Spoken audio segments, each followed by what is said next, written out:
저는 오늘 베드로전서 4장 7절부터 11절 말씀을 갖고 말일에 생각하는 말세의 삶이라는 제목으로 말씀을 좀 나누려고 합니다. 요즘 말세라는 말 많이 듣잖아요. 세상이 말세다, 그런 말 많이 듣죠. 근데 오늘 본문도 만물의 마지막이 가까웠습니다라는 말로 시작을 합니다. 사실 성경에서 말세는 예수님의 그 오심, 그리고 십자가에 달리셔서 부활하심으로 시작이 된 것으로 나옵니다. 왜냐하면 인류 구속의 사건이 이루어졌고 하나님께서 쭉 계획하셨던 그 오랜 시간의 그 위대한 계획이 예수 안에서 이루어졌고, 그래서 주님이 언제라도 다시 오실 수 있기 때문입니다. 그러면 지금 우리가 보는 세상은 끝나게 되겠죠. 그래서 마지막이 가까이 왔다라는 겁니다. 2024년도의 마지막 날, 오늘이 우리에게 이렇게 좀 생각보다 빨리 온 것처럼 세상의 마지막도 예상보다 더 빨리 우리에게 닥칠 수 있습니다. 그리고 설사 이 세상의 마지막이 조만간 오지 않는다 하더라도 2025년도가 우리 개인의 마지막 해가 될 수도 있습니다. 그것은 아무도 모르는 일이고 누구도 장담할 수 없는 일입니다. 그래서 우리는 지금 말세 가운데 있는 겁니다. 말세를 앞에 둔 자로서 우리는 어떻게 살아야 합니까? 시한부 종말론자들처럼 학교도 회사도 다 때려치우고 산에 들어가서 흰옷 입고 주님 오시기만을 기다려야 합니까? 베드로전서 4장 7절부터 11절 말씀은 그러지 말라고 말씀합니다. 그러면 어떻게 해야 될까요? 개인적인 종말과 세상의 마지막을 앞에 둔 사람들로서 우리는 어떻게 살아야 합니까? 오늘 본문을 통해서 함께 교훈을 좀 나누기를 원합니다. 먼저 우리는 맑은 정신을 갖고 살아야 합니다. 맑은 정신을 가져야 합니다. 정신을 좀 차려야 된다는 말씀이에요.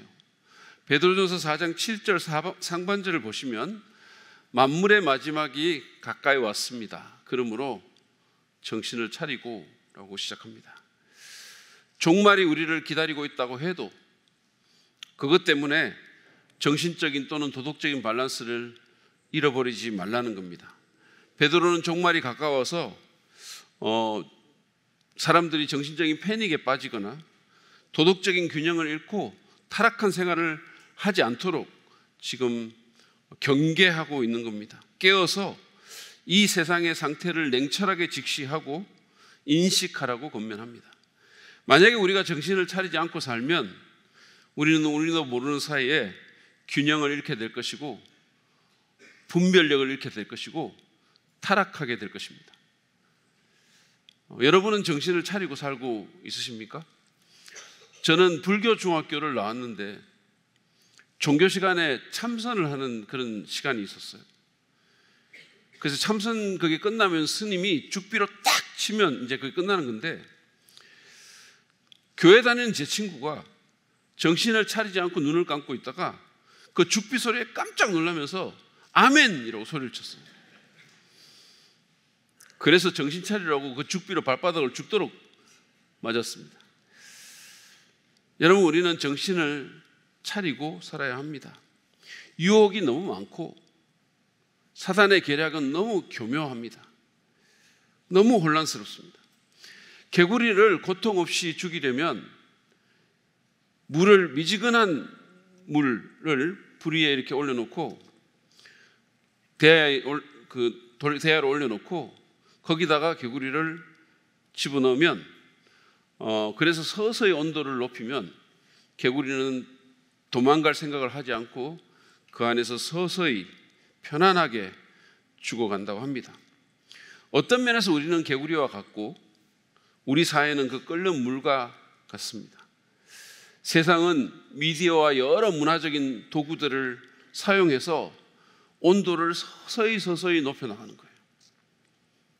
그러면 그 속에서 우리도 모르는 사이에 우리의 신앙과 가치관과 도덕적 기준이 조금씩 죽어가는 거죠.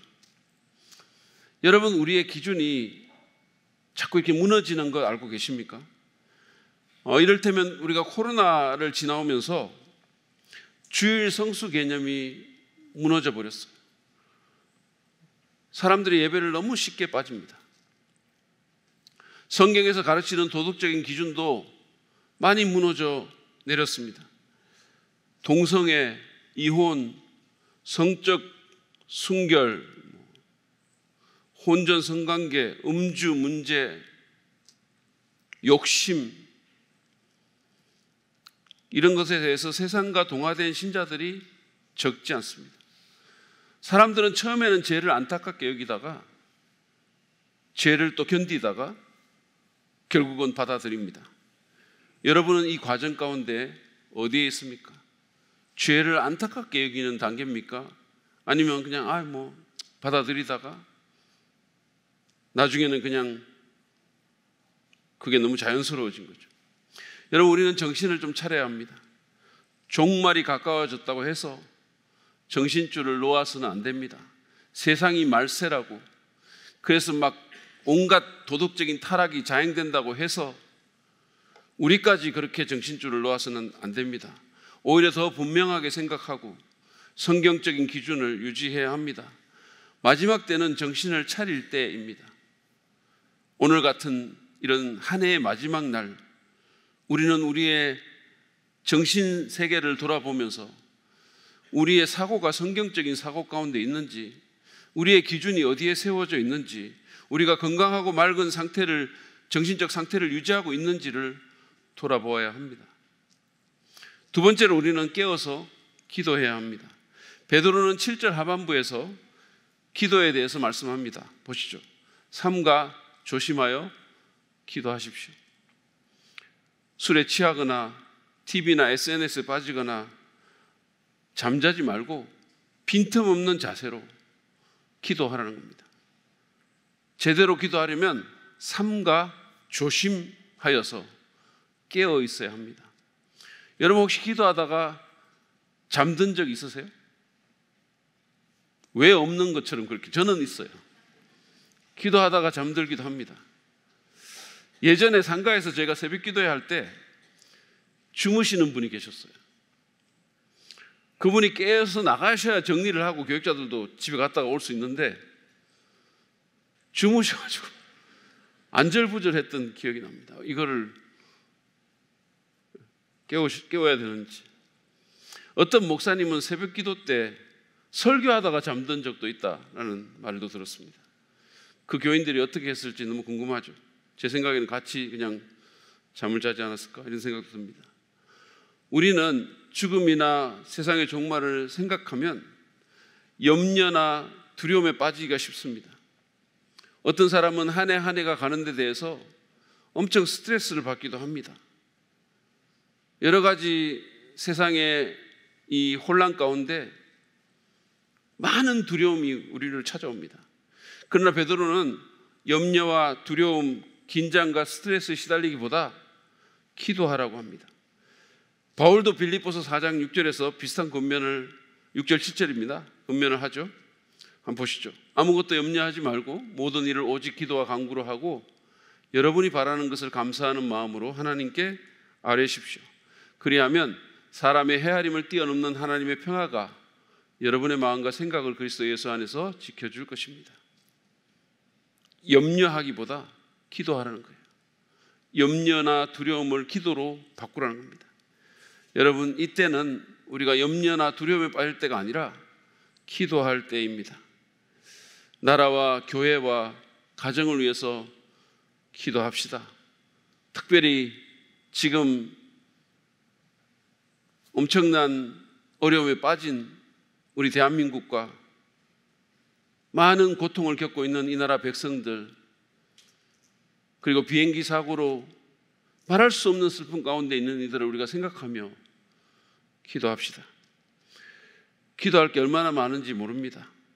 오늘 같은 마지막 날 우리는 더 깨어서 기도해야 합니다. 세 번째로 우리는 이 말세를 지나면서 서로 뜨겁게 사랑해야 합니다. 8절은 사랑에 대한 권면입니다.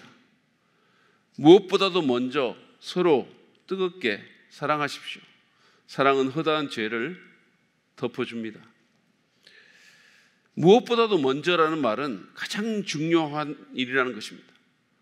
사랑하는 것이 성공하는 것보다, 돈을 버는 것보다, 사람들의 인정을 받는 것보다 더 중요합니다.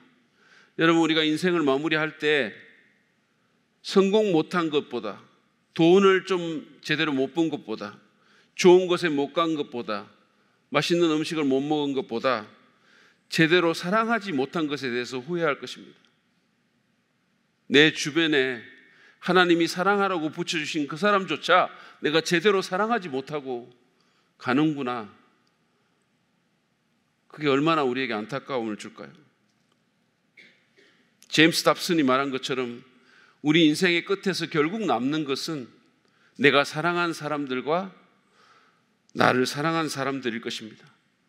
다른 모든 것들은 그냥 쓰레기통으로 던져집니다. 우리가 받았던 모든 트로피들, 그게 무슨 쓸모가 있겠습니까? 그러면 우리는 뜨겁게 사랑해야 합니다. 마치 운동선수가 온 힘을 다해서 사랑하듯이 그렇게 사랑해야 합니다. 그런 사랑의 증거가 뭡니까? 그것은 허다한 죄를 덮어준다는 거죠. 사랑은 허다한 죄를 덮는다고 말씀합니다. 뜨겁게 사랑하는 사람은 상대의 잘못을 드러내거나 확대시키지 않고 오히려 덮어준다는 겁니다. 상대를 용서해주고 상대의 잘못에 대해서 험담하거나 쑥덕 공론하지 않는다는 겁니다. 제가 미국에 있을 때 어떤 한인교회에 말이 너무 많아가지고 그 교회 목사님이 우리 교회에는 쏙닥 귀신과 쑥덕 귀신이 있습니다라고 말했습니다. 쏙닥 귀신은 여성이고 쑥덕은 남성 같아요. 제가 볼 때 남자나 여자나 험담하고 남의 잘못을 파헤치고, 여러분, 우리가 험담하는 것은 사랑하지 않기 때문입니다. 저는 제 아내가 제 잘못을 성도들에게 말하지 않아서 정말로 고맙습니다. 왜 그렇게 웃으세요? 말을 하는 건가? 저만 모르고 있는 건가요? 사랑은, 만약에 그런 소식을 제가 나중에 듣는다면 설교하면서 보복하겠습니다. 여러분, 사랑은 용서하고 덮어줍니다. 우리는 가정과 교회에서 서로 용서하고 용납하는 것을 배워야 됩니다. 사랑하는 것을 배워야 돼요. 저절로 사랑하게 되지 않습니다. 주님의 사랑을 끊임없이 생각하면서 그 사랑을 날마다 받아 누리면서 우리는 이 사랑을 배워나가야 돼요. 왜냐하면 우리는 모두가 사랑에 서툰 자들이기 때문입니다. 서로의 허물을 덮어주고 좋은 점을 말해야 됩니다. 그게 예수님이 우리를 위해서 하신 일이고 그게 사랑입니다. 9절에 보면 사랑은 용서하고 덮어줄 뿐 아니라 실제적이어야 합니다. 베드로는 불평 없이 서로 따뜻하게 대접하십시오라고 말씀합니다. 서로 친절을 베풀고 따뜻하게 대접하라는 겁니다. 특별히 당시에는 가난한 사람들이 너무 많았기 때문에 그런 사람들을 대접하라는 거예요. 사랑은 이론이나 감정이 아니라 실천입니다. 차인표 씨 말처럼 밥은 먹는다고 하고 잠은 잔다고 하지만 사랑은 하는 겁니다. 물론 사랑하는 거 쉬운 일이 아니죠. 그러나 그것은 그리스도인의 배지와 같은 것입니다. 우리가 다른 모든 것에서 잘한다 하더라도 사랑에서 실패하면 가장 중요한 것에서 실패하는 거예요. 우리는 뜨겁게 사랑하는 사람이 되도록 노력해야 됩니다. 아무리 성경 많이 알아도, 아무리 무슨 어떤 과정을 거치고, 아무리 큰 직분을 가져도 사랑할 줄 모르는 사람, 사랑에 실패하는 사람은 주님 닮은 사람이 아닙니다. 마지막이 가까워올수록 우리는 더 사랑하는 사람이 되어야 됩니다. 왜냐하면 사랑할 시간이 별로 없기 때문이에요. 마지막으로 우리는 우리의 영적 은사를 활용해서 섬겨야 합니다.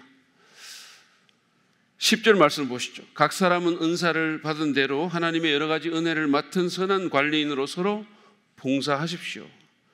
베드로는 우리가 하나님의 은혜를 맡은 관리인이다 그랬습니다. 청직이라는 말이죠. 은사가 우리께 아니라 하나님이 은혜를 우리에게 맡겨주신 것이라는 뜻입니다. 우리는 이 은사를 주인의 의도에 맞게 사용해야 합니다. 그것은 교회를 세우고 하나님을 섬기며 하나님의 사람들을 세워주는 일에 이 은사를 사용하는 것입니다. 여러분은 이 책임을 심각하게 받아들이고 있으십니까? 우리는 종종 돈과 시간의 청지기직에 대해서 말을 합니다. 많은 그리스도인들이 돈과 시간을 하나님의 의도에 맞게 관리하고 사용해야 한다는 정도는 압니다. 그러나 돈과 시간뿐 아니라 은사도 하나님께서 우리에게 맡기신 것입니다. 우리는 하나님의 영광을 위해서 그것을 써야 합니다. 시스터 액트 2라는 영화가 있는데요.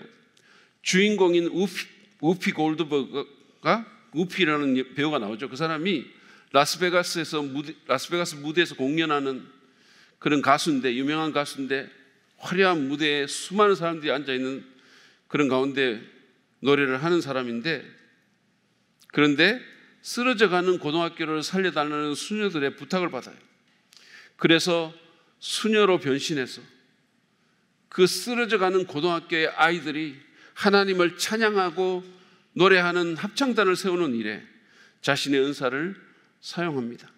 저는 그 영화를 보면서 라스베가스의 그 화려한 무대에 서 있는 그녀의 모습보다 작고 흐름한 교실에서 그 아이들에게, 루저 같은 그런 아이들에게 꿈을 심어주고 노래를 가르치고 하나님을 찬양하게 하는 그 모습이 훨씬 아름답다라는 생각을 했습니다.